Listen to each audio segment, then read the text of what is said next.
ওরে মুসলমান ইমানদার আল্লাহর গোলাম, বালিশের সঙ্গে মাথাটা লাগাইয়া মৃত্যুর মোরাকাবা করো। মরা তো লাগবেই, মরা লাগবেই, মরা লাগবেই। আজরাইল তো আমার সামনে আসবে, জানি না আজরাইলের চেহারা কেমন হয়। আজরাইল যখন আমার জান কবজ করবে আমার অবস্থা কেমন হবে জানি না।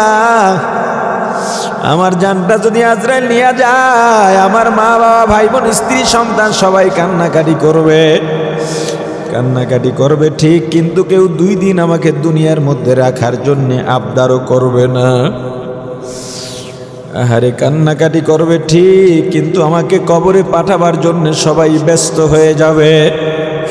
একদল কাপড় আনার জন্য যাবে, আর একদল বাঁশ কাটার জন্য যাবে, আর একদল কবর খনন করার জন্য যাবে, আর একদল মশারি টানাবে, আর একদল গরম পানি দেবে গোসল করার জন্যে, আর একদল মসজিদে যাবে খাটিয়া আনার জন্যে। আমাকে গোসল করাইয়া সাদা পাতলা 3খানা কাপড়ের প্যাকেট বানাইয়া খাটে চড়াইয়া জানাজা দিয়া 4 জনে কাঁধে নিয়ে কবরের দিকে রওনা দিবি। আমার সন্তানগুলো পেছনে পেছনে আব্বু আব্বু বলে ডাকবে আর কাঁদবে। আমি ডাকের জবাব দিই, কিন্তু আমার সন্তানরা শোনে না। আমার স্ত্রী ঘরের ফ্লোরে চিল্লায় গড়াগড়ি করে আর কাঁদে। আমার মা বাড়ির দরজায় নেমে গাছের আড়ালে দাঁড়ায় আমার দিকে তাকাইয়া তাকাইয়া কাঁদে।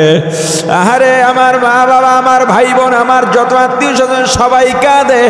আমাকে কবরে রাখার পর বাঁশের চালে দিয়া কলা পাতা বিছাইয়া সবাই মাটি দিয়া নিষ্ঠুরের মতো চলে যায়।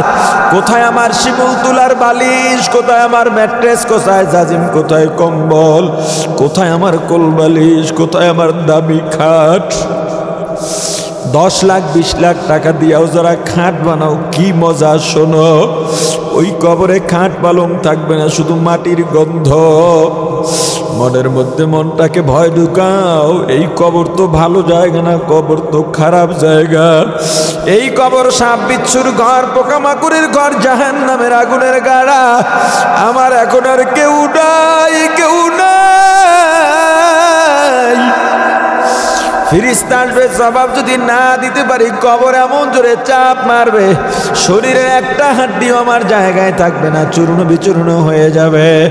এতটুকু চিন্তা করার পর যদি দেখো অন্তরে একটু ভয় আসছে, ভয় আসছে, হে আল্লাহর গোলাম হাতে পায়ে ধরে বলি, ওই সময়টায় আর ঘুমাইও না, একটু জেগে যাও, সুন্দরভাবে ওযু বানাও, যাই নামাজটা বিছাইয়া দাও। আল্লাহ প্রথম আসমানে তোমার জন্য অপেক্ষা করতেছেন। আল্লাহ বলেন, ওরে বান্দা, তোকে আমি সন্তান দিয়েছি, সন্তান মা ডাকে, বাবা ডাকে, অন্তর ঠান্ডা হয়ে যায়। আমি আল্লাহকে কেউ মাও ডাকে না, বাবাও ডাকে না, আমিও কাউকে মা ডাকি না, বাবা ডাকি না। ওরে বান্দা, এগুলো আমি পছন্দ করি না, শুধুমাত্র আদরের বান্দা। একবার যদি আমি আল্লাহকে আল্লাহ বলে ডাক দাও, আমি আল্লাহর কুদরতি অন্তরটা ঠান্ডা হয়ে যায়। ওরে বান্দা, প্রথম আসমানে এসে বসে আছি, আর ঘুমাইস না, একটু জেগে যা। তোর মনে কত দুঃখ আমি আল্লাহকে বল, তোর মনে কত কষ্ট আমি আল্লাহকে বল। তোর বিরুদ্ধে সবাই ষড়যন্ত্র করে, আমি আল্লাহকে বল।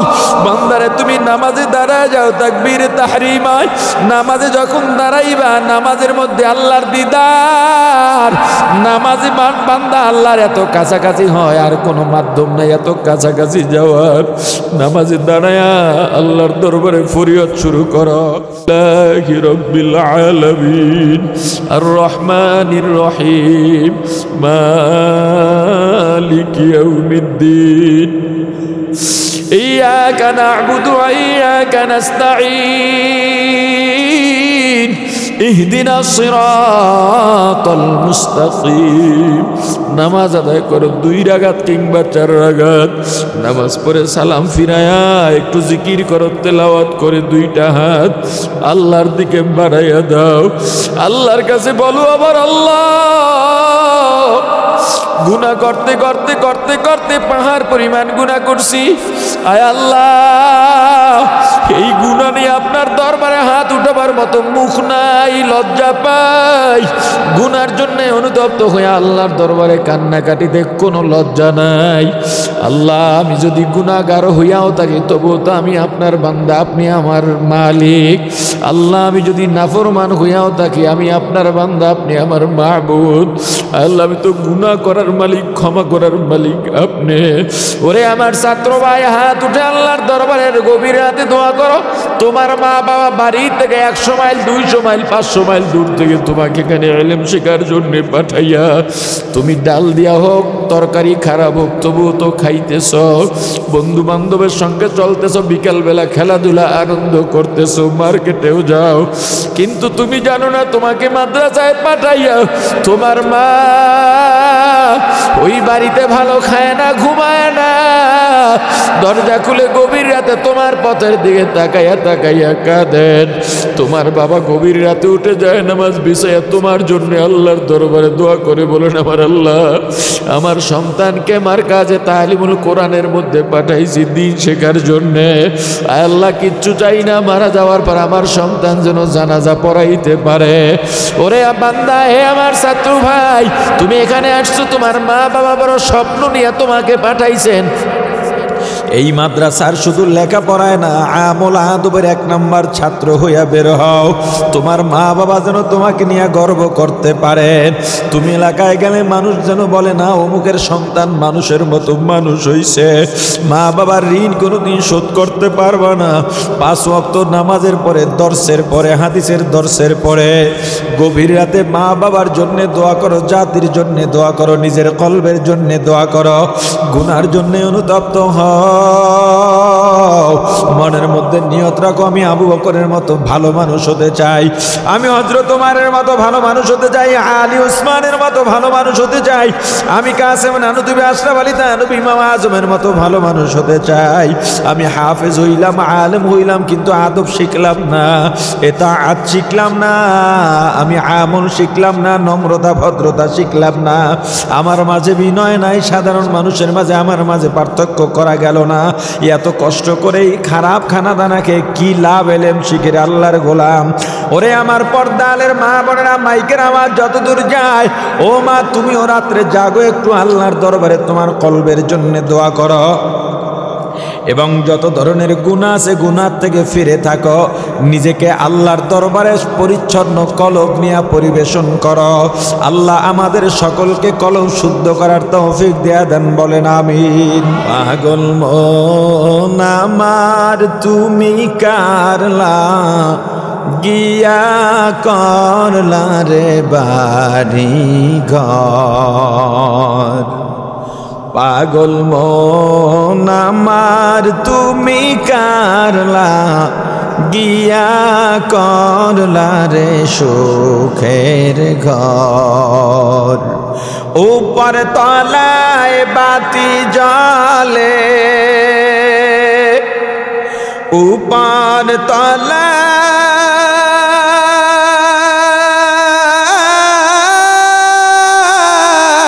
তলায় বাতি জ্বলে, নিস্তলাতে অন্ধকার তুমি কারলা গিয়া করলা রে সুখের ঘর, পাগল মন আমার তুমি কারলা গিয়া করলা রে বাড়ি ঘর, দুদিনের এই রংতা মাশা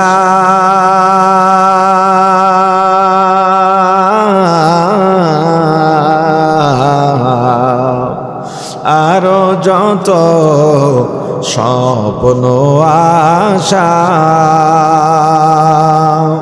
সব আয়োজন বৃথা যাবে, সব আয়োজন বৃথা যাবে, শেষ ঠিকানা মাটির ঘর তুমি কারলা গিয়া করলা রে বাড়ি ঘর। পাগল মন আমার তুমি কারলা গিয়া করলা রে সুখের ঘর। ভাই বলো বন্ধু বলো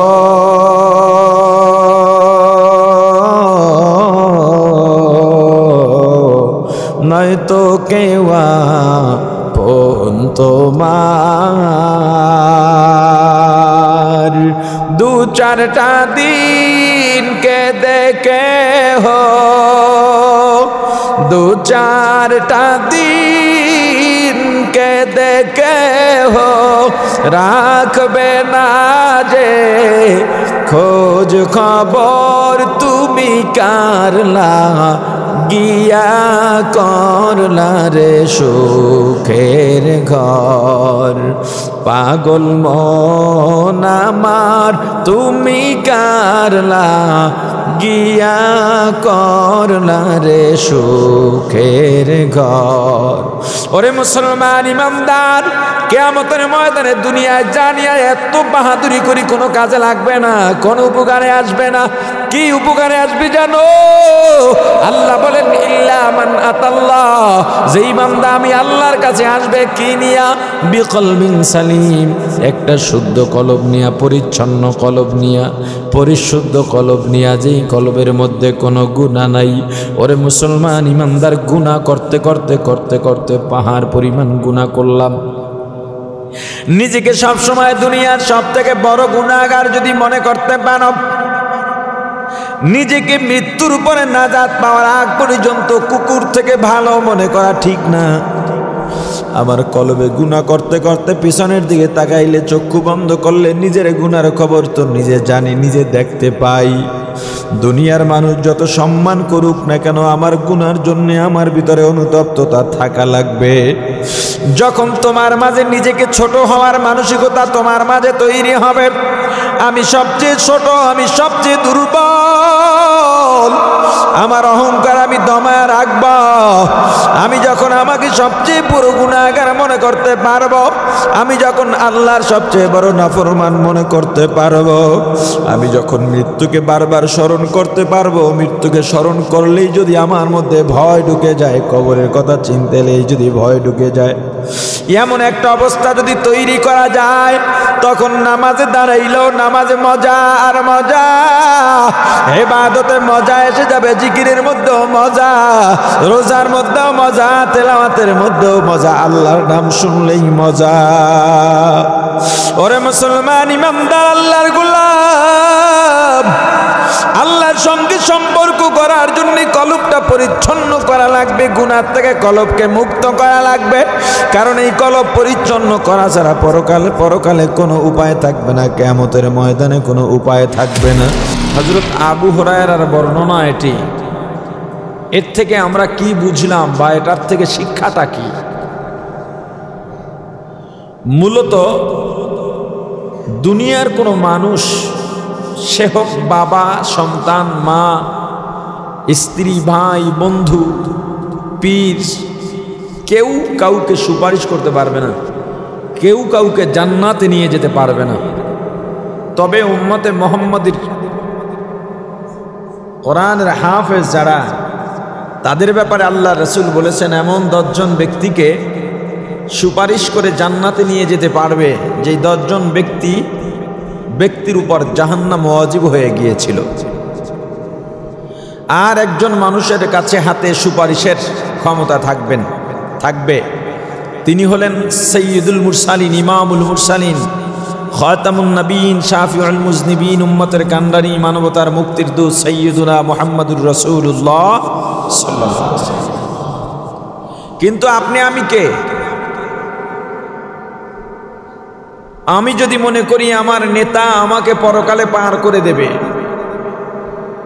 এই চিন্তা সঠিক না ভুল? পয়গম্বর ইব্রাহিম এত বড় একজন মর্যাদা সম্পন্ন নবী, মিল্লাতা আবিকুম ইব্রাহিম, আল্লাহ রাব্বুল আলামিন যেই নবীকে এই উম্মতের জন্য জাতির পিতা হিসেবে ঘোষণা করেছেন। মুসলিম মিল্লাতের সারা বিশ্বে যত মুসলমান আছে সবার জাতির পিতা বলে ঘোষণা করেছেন কাকে? কে ঘোষণা করেছেন? এমন একজন মর্যাদা সম্পন্ন নবী যাকে আল্লাহ ভালোবেসে খলিলুল্লাহ বলে ডাকেন। আল্লাহর কাছে যে যত যেতে চায় আল্লাহ তাকে বেশি কঠিন পরীক্ষা করেন। আস্থা তার উপরই রাখা যায় যাকে আমি আঘাত দিলেও বন্ধুত্ব নষ্ট হবে না। কঠিন কাজের দায় তার উপরেই বর্তানো যায়, দায়িত্ব তাকেই দেওয়া যায়। যে দায়িত্ব ভারে নুয়ে পড়বে তবুও আমার উপরে বিরক্ত হয়ে কাজ ফেলে চলে যাবে না। এরকম ব্যক্তি কতটা কাছের হতে পারে? পয়গম্বর ইব্রাহিম এই পৃথিবীতে যতজনকে আল্লাহ কঠিন পরীক্ষা নিয়েছেন এর মধ্যে একজন পয়গম্বর ইব্রাহিম। কি পরীক্ষা তার থেকে আল্লাহ নেননি? কোন বিপদে আল্লাহ তাকে ফেলে পরীক্ষা নেননি? 90 বছর বয়স, বৃদ্ধ মানুষ, বৃদ্ধ বয়সে সন্তান নাই, সন্তানের মায়া কি বোঝে না। মানুষও একটু গালাগালি করে, তার পুরুষত্ব নাই বা নপুংসক অথবা বংশের কোনো বাতি নাই, বিভিন্ন কথায় আল্লাহ রসুলকে এগুলো বলতো কাফেররা। আল্লাহ রসুলের ছেলে নাই বলে, ছেলে হয়েছে আল্লাহ নিয়ে গিয়েছেন। আর ওই অপবাদের জবাবেই আল্লাহ সূরা লাহাব নাজিল করেছিলেন। পয়গম্বর ইব্রাহিমকে ওইভাবে যখন বলতেছে 90 বছর বয়সে আল্লাহর দরবারে দোয়া করতেছেন, রব্বি হাবলি মিনাস সালিহিন,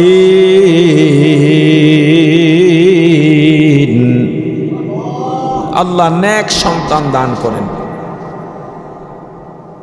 আমরা কেমন সন্তান চাইছি আল্লাহর কাছে?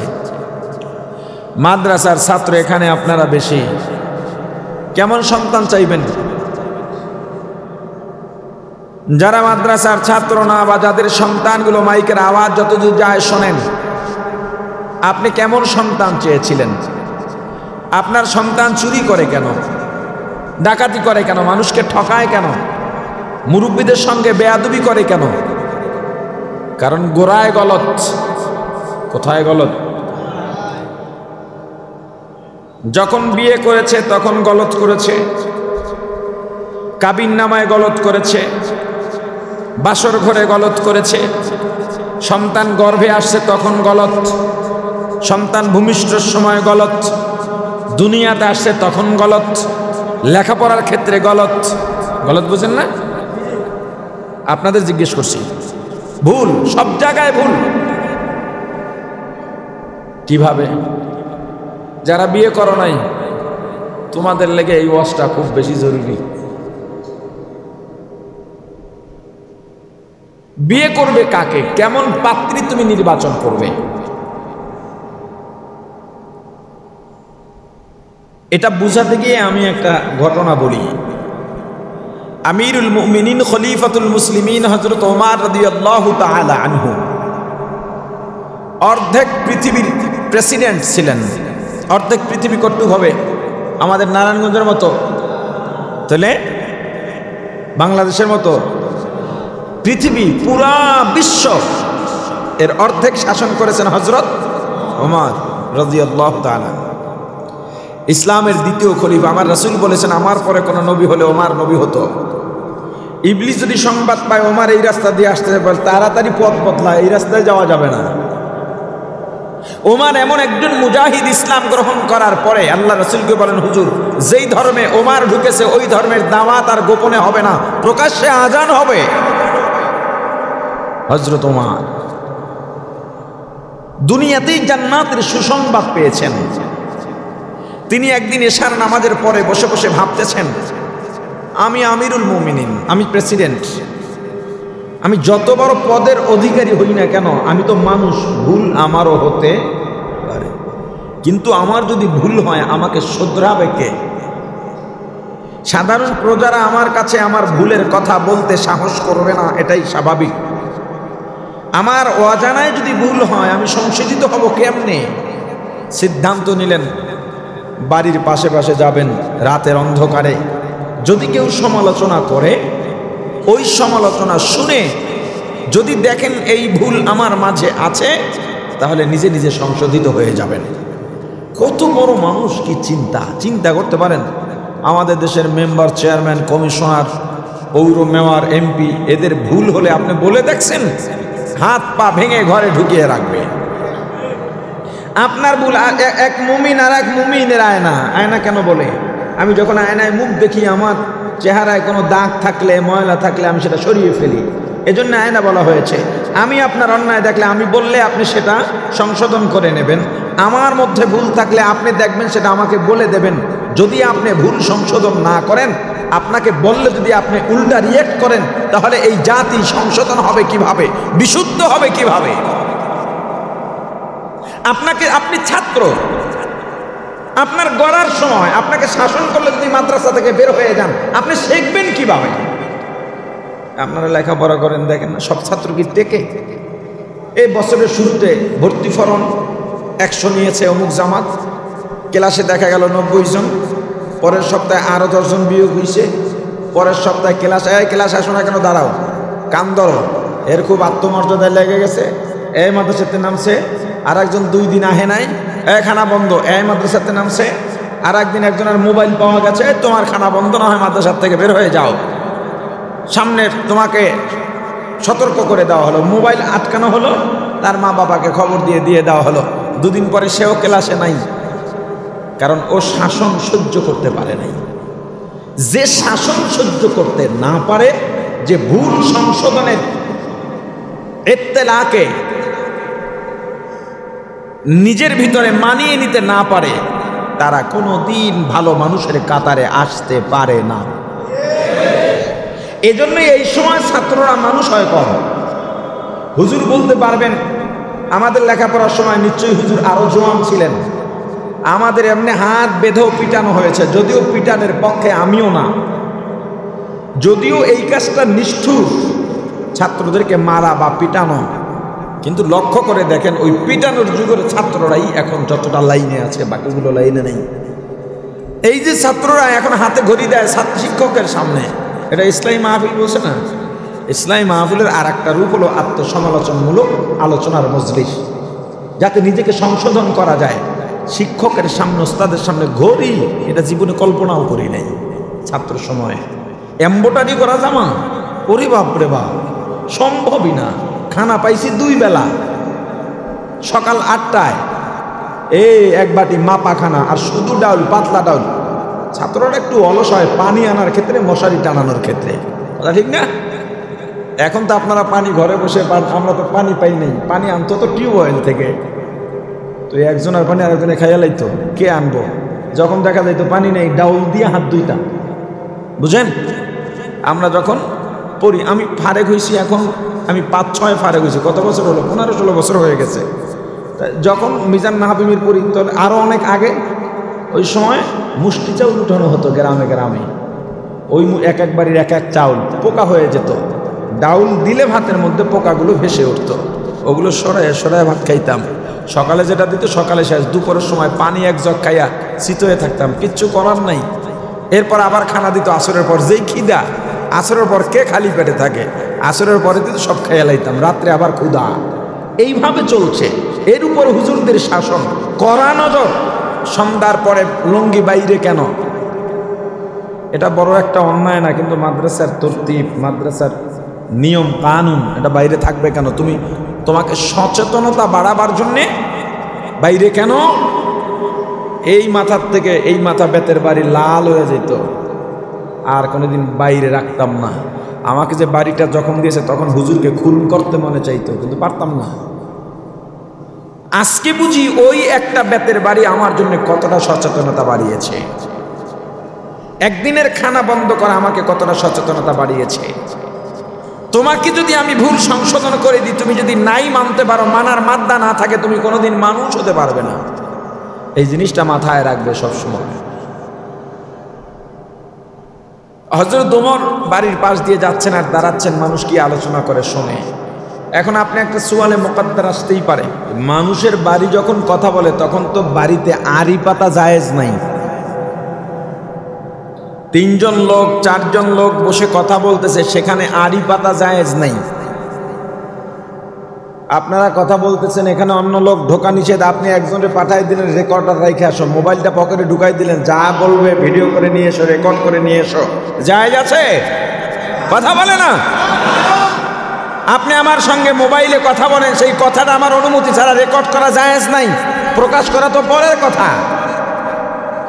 দুর্ভাগ্যজনক হলেও সত্য, এটা আমাদের মাদ্রাসার ছাত্রদের মধ্যে ঢুকে গেছে। শিক্ষকের কথা রেকর্ড করে ফাঁস করে, সংশোধন হয়ে যাও। इल्म दीन सीखने के लिए 3 चीज़ शर्त है, हुब्बे वतन, हुब्बे फन, हुब्बे उस्ताद है। इल्म दीन শেখার জন্য 3টা শর্ত মনে রাখতেই হবে। যেই জায়গায় পড়ো ওই মাদ্রাসার মোহাব্বত অন্তরে থাকতে হবে নিজের বাড়ির থেকেও বেশি। যেই বিষয়ে লেখাপড়া করো তুমি, যেই ক্লাস, ওই ক্লাসের কিতাবগুলোর মোহাব্বত ভালোবাসা থাকতে হবে দুনিয়ার সব বই থেকে বেশি। যেই ওস্তাদের কাছে পড়ালেখা করো, যিনি তোমাকে শিক্ষা দেন, ওই শিক্ষকের মর্যাদা সম্মান থাকতে হবে পৃথিবীর সব মানুষ, এমনকি মা বাবার থেকেও বেশি। তাহলে হযরত ওমর কিভাবে আড়ি পাতবেন? আসলে আড়ি পাতা না, হযরত ওমর দাঁড়াবেন আলোচনা, যদি ওমর শব্দ শুনতে পান তাহলে দাঁড়াবেন, যদি দেখেন সমালোচনা শুনবেন, সমালোচনা না হলেও শুনবেন না, ওটুক কথা শুনে চলে যাবেন। তো যাইতেছেন সবাই শুধু প্রশংসাই করতেছে হযরত ওমরের, কেউ বদনাম গায় না। সর্বশেষ ফজরের আগে একটা ঘর বাকি আছে, ঝুপড়ি ঘর, মা আর মেয়ে, বাবা নাই, ছোট্ট একটা বকরির দুধ দহন করে মা আর মেয়ের সংসার চলে। মা আর মেয়ের কথাবার্তা চলতেছে, ওমর শব্দ শোনা গেছে, ওমর দাঁড়িয়ে গেলেন, ওমর শব্দ শোনা যায়, মা আর মেয়ে কি বলে শুনি। মা মেয়েকে জিজ্ঞেস করতেছে, মা বকরির দুধ দহন করেছো? বলে করেছি, তবে আজকে দুধ একটু কম। মা বলে তাহলে তো সর্বনাশ, কাস্টমার একজন কমে যাবে, কম হলে দেব কিভাবে, সে তো অন্য জায়গায় চলে যাবে। মেয়ে বলে তাহলে কি করা যায়? মা বলে টেনশনের কিছু নাই, একটু পানি মেরে দাও। দুধে পানি মিশানো সওয়াবের কাজ না গুনার কাজ? মধুর মধ্যে চিনির শিরা মিলানো সওয়াবের কাজ না গুনার কাজ? মানুষকে ঠকানো যাবে না। মেয়েটা ডাক দিয়ে বলল, মা হযরত ওমর তো দুধে পানি দিতে নিষেধ করেছেন। আউলিয়ারা কারে উকবা ইখতিয়ার, জাহেলারা কারে দুনিয়া ইখতিয়ার, আশিকারা মিল্লাত মযহব জুদাস্ত, আশিকারা মিল্লাত মযহব খুদাস্ত। মিয়ানে আশিক মাশুক রমজিস্ত, কিরামান কাতিবিন রাহম খবর নিস। মেয়েটা ডাক দিয়া বলে, মা হযরত ওমর দুধের মধ্যে তো পানি মিশাতে নিষেধ করেছেন। মা ডেকে বলে, রে মা, হযরত ওমর নিষেধ করেছেন কথা তো সত্য, কিন্তু ওমর তো এখন এখানে নাই, দেখবেও না জানবেও না। মেয়েটা জবাবে বলে, রে মা, ওমর যদিও না দেখেন, ওমরের আল্লাহ তো দেখেন। হযরত ওমর এই কথা শুনে চলে গেলেন। তার গন্তব্যে গিয়ে ফজর পড়লেন, ফজরের পরে জিকির, তেলাওয়াত, ইশরাক নামাজ পড়ে খবর পাঠালেন, অমুক এলাকার মধ্যে একটা ঝুপড়ি ঘর আছে, ওই ঘরের মধ্যে মার মেয়ে বসবাস করে, বাবা নাই, একটা মাত্র বকরি আছে, বকরির দুধ দহন করে সংসার চালায়। মেয়েটার চেহারা কেমন দেখি নাই, সম্পদও নাই, ক্ষমতাও নাই, বংশ মর্যাদাও নাই, কিন্তু মেয়েটাকে আমার পছন্দ হয়েছে, আমি আমার ছেলের বউ করে আনতে চাই। কি কারণে এই ঘটনাটা বলছি মনে আছে তো? তুমি কেমন মেয়ে বিয়ে করবে?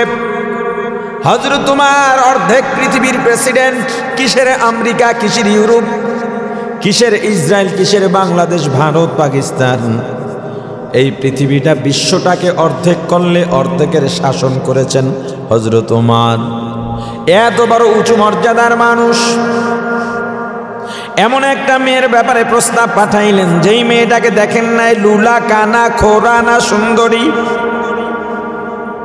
মেয়ের ব্যাপারে কিছুই জানেন না, শুধু জানেন মেয়েটা মুত্তাকি, আবেদা, সলিহা।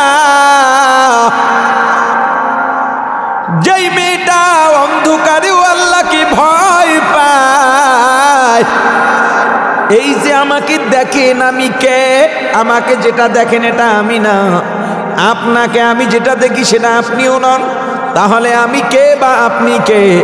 আপনার চোখের আড়ালে অথবা ঘরের দরজা বন্ধ করে অথবা অন্ধকারে আমি একা একা যেটা করে বেড়াই, বলে বেড়াই, সেই আমি। যেই মেয়েটা একাকিত্ব থাকার সময় কোনো মানুষ জানে না, দেখে না, ওই সময়ও আল্লাহকে ভয় পায়, ওই মেয়েটা কোনোদিন জাহান্নামী হতে পারে না। শুধুমাত্র দিনদারি দেখেছেন, মেয়েটা গরিব এটা তিনি জানেন, তাদের কোনো ক্ষমতা নাই এটাও জানেন, ছোট্ট একটা ঘর সেটাও জানেন, শুধু জানেন না মেয়েটার চেহারা কেমন, মেয়েটার আকৃতি কেমন। দ্বীনের কাছে হযরত ওমর পরাজিত হয়ে গেলেন। যেই মেয়েটা মুত্তাকি, যেই মেয়েটা আবেদা সালেহা, যেই মেয়েটার দ্বীন ঠিক আছে, এমন একটা দ্বীনদার মেয়ে আমার ঘরের বউ বানাইতে চাই। মুসলমান ইমানদার তো বিয়ে করার সময় বলেছিলাম গোড়ায় গলত। বিয়ে করার সময় তুমি কেমন মেয়ে নির্বাচিত করবা? রাস্তা দিয়ে যেই মেয়েরা সাজগোজ করে, সুগন্ধি লাগিয়ে, পায়ের মধ্যে নুপুর পরে, ঠোঁটের মধ্যে লিপস্টিক দিয়ে পুরুষদের দৃষ্টি আকর্ষণ করে হেঁটে যায়, ডিজাইনের বিভিন্ন কালারের বোরকা পরে, মনে করো এটা পর্দানসীন না। কোনো পর্দানসীন নারীও যদি এমন কোনো ডিজাইনের বোরকা বানায়, যেই বোরকার দিকে মানুষ তাকায় থাকবে, প্রশংসা করবে, এই চিন্তা করে নর্মাল বোরকা পরলে বাইরে নামতে লজ্জা পায়, স্ট্যান্ডার্ড বড় দামি ভালো কাপড়ের বোরকা পরে বের হলে মানুষ ভালো বলবে, এই চিন্তায় যারা ডিজাইনওয়ালা বোরকা বানায়, এই বোরকাটাও বেপরদার হুকুমের শামিল। যেই মেয়েটা রাস্তা দিয়ে গেল, তুমি তাকে দেখে পাগল হয়ে গেলাম, একটাবারও চিন্তা করো না যে মেয়েটা তোমাকে পাগল বানাইল, ওই মেয়েটা হাজার যুবককে নাচাবার জন্যই এভাবে সাজগোজ করে নেমেছে। ওই মেয়েকে যদি ঘরের মধ্যে বধূ করে ঢুকাও, তোমার সংসার দুনিয়ার জাহান্নামে পরিণত হবে, কোনো সন্দেহ নাই। মুসলমান ইমানদার, অতএব তুমি কেমন মেয়ে নির্বাচিত করবে, প্রথমে দেখবে দিন আছে কিনা। কেমন মেয়ে? কথা বলে না যারা হেদায়া পড়ছে, এখন তো তিনটার কথা কইছে, তাই না? এইটা দেখো, ওইটা দেখো, মাল, কুফু আর দিন। ফতুয়া এক জিনিস, তাকওয়া আর এক জিনিস, জায়েজ না জায়েজ এক জিনিস, আর তাকওয়া আর এক জিনিস। জায়েজ না জায়েজ হলো শরীয়তের একটা সীমানা, জায়েজ না জায়েজের শরীয়তের একটা সীমানা। এই সীমানার বাইরে গিয়ে আপনারা যারা লেখাপড়া করেন, মাঝে মাঝে আমাদের সময় ঘটতো 100 মার্কে কোনো ছাত্র 102-3 পাইতো, আমি 105ও পাইছি। কারণ সবার হাতের লেখা ভালো, মোটামুটি দেখতে দেখতে শেষ সময় দেখা গেল একজনের হাতের লেখা তাদের থেকেও বেশি ভালো, সবাই 100 নাম্বার পাইছে, কিন্তু এর হাতের লেখা তাদের থেকেও বেশি ভালো, এর 100-র উপরে দিয়ে দিছে। এটা তো বিধান না, আরে বিধান এক জিনিস, আর কোন কাজের রং যশ রোগ এটা আলাদা জিনিস।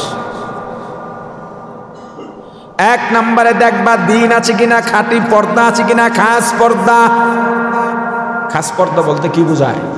বাইরে নামছে বোরকা পরে, ঘরের মধ্যে দুলাভাইয়ের সঙ্গে দেখা দেয় না, চাচাতো ভাই, মামাতো ভাই, খালাতো ভাইয়ের সঙ্গে দেখা দেয় না, শালির সঙ্গে দুলাভাই দেখা দেয় না, ভাবির সঙ্গে দেবর দেখা দেয় না। এটাই কি খাস পর্দা মনে করেছ? খাস পর্দা এতটুকুতেই না, চাচিকে মামিকেও দেখা দেওয়া যাবে না। খাস পর্দা যাদের ঘরে আছে, বেশিরভাগ খবর নিলে দেখা যায় চাচি মামির সঙ্গেও দেখা দেয়, আছে না নাই? এখন চাচি মামিরা বলবে এই হুজুর তো ভালো না, মেয়ে আপনার নজর খারাপ। আমার দেবরের ছেলে,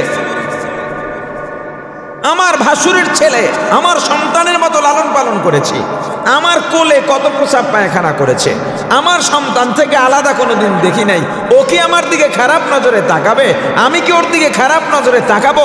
কোন ফতুয়া দিলেন হুজুর? কোত্থেকে আইছেন আপনারা? হে চাচি, হে মামি, খারাপ নজরে তাকাবার জন্য তো বেপরদা না। খারাপ নজরে যদি তাকায় তাহলে তো জেনার গুনাহ হবে। খারাপ নজরে না তাকালেও বেপরদার কবিরা গুনাহ হবে, 7000 বছর জাহান্নাম। সন্তান মাকে দেখবে, বাবা সন্তানকে দেখবে, বাবা সন্তান বাবাকে দেখবে, ভাই ভাইকে, বোন ভাইকে, ভাই বোনকে, বন্ধু বন্ধুকে, স্বামী স্ত্রীকে, স্ত্রী স্বামীকে দেখলেই ইয়াফির রূপ পালাবে, ভাগবে। যদি দেখাও হয় বলবে চিনি না।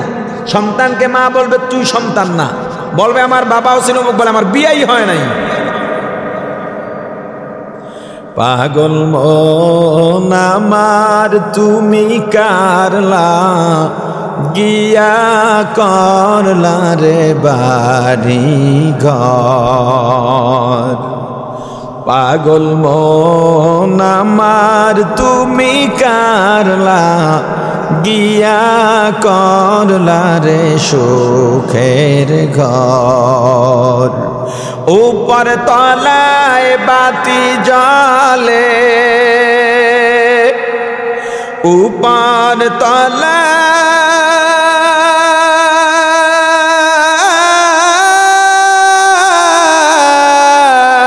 বাতি জ্বলে, নিস্তলাতে অন্ধকার তুমি কারলা গিয়া করলা রে সুখের ঘর। পাগল মন আমার তুমি কারলা গিয়া করলা রে বাড়ি ঘর।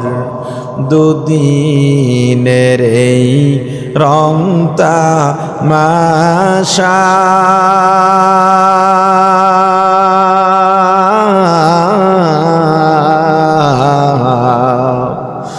আরো যত স্বপ্ন আশা, সব আয়োজন বৃথা যাবে, সব আয়োজন বৃথা যাবে। শেষ ঠিকানা মাটির ঘর তুমি কারলা গিয়া করলা রে বাড়ি ঘর। পাগল মন আমার তুমি কারলা গিয়া করলা রে সুখের ঘর।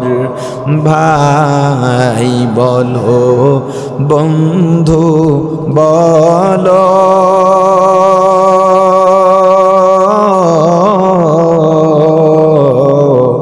নয়তো কেওয়া পন তোমার।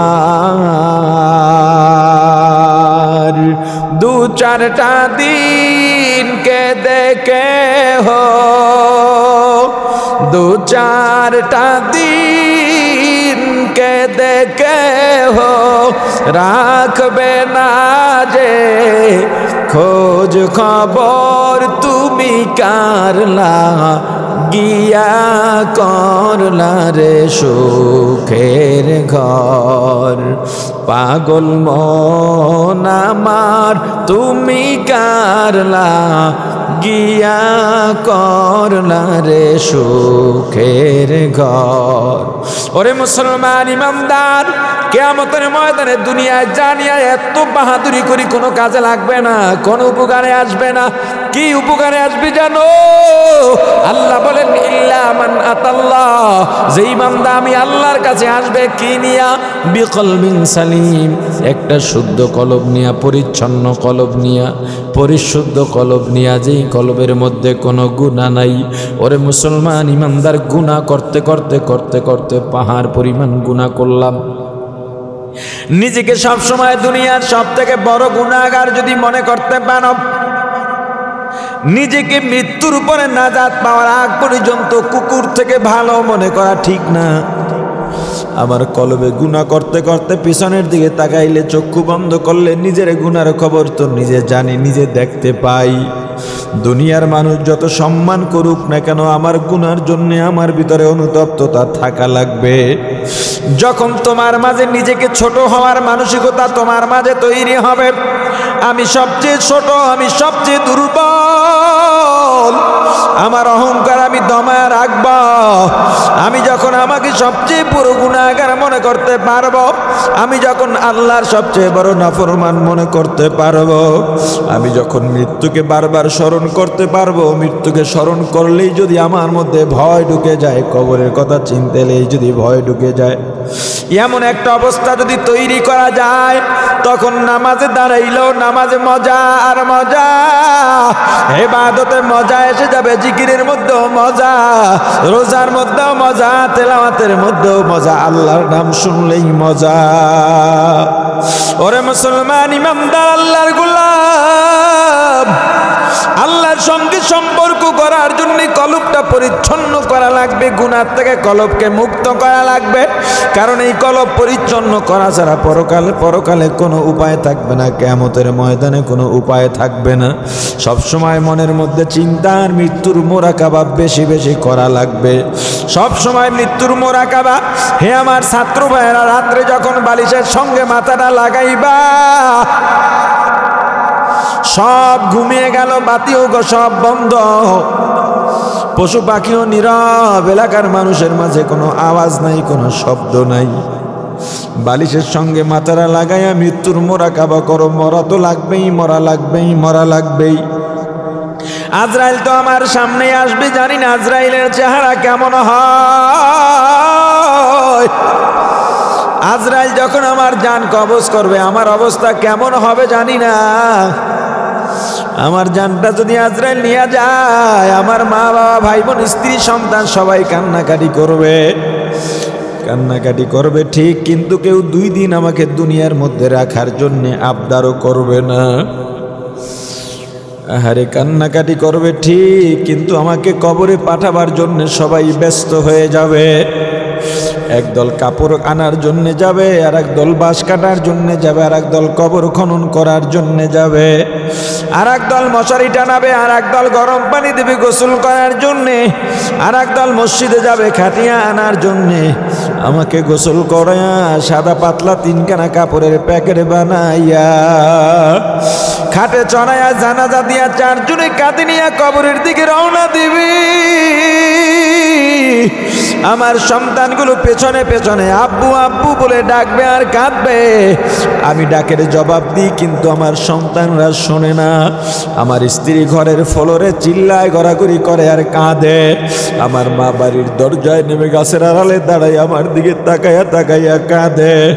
আহারে, আমার মা বাবা, আমার ভাই বোন, আমার যত আত্মীয় স্বজন সবাই কাঁদে। আমাকে কবরে রাখার পর বাঁশের চালে দিয়া কলা পাতা বিছাইয়া সবাই মাটি দিয়া নিষ্ঠুরের মতো চলে যায়। কোথায় আমার শিমুল তুলার বালিশ, কোথায় আমার ম্যাট্রেস, কোথায় জাজিম, কোথায় কম্বল, কোথায় আমার কোল বালিশ, কোথায় আমার দামি খাট। 10 লাখ 20 লাখ টাকা দিয়াও যারা খাট বানাও, কি মজা শোনো। ওই কবরে খাট পালং থাকবে না, শুধু মাটির গন্ধ।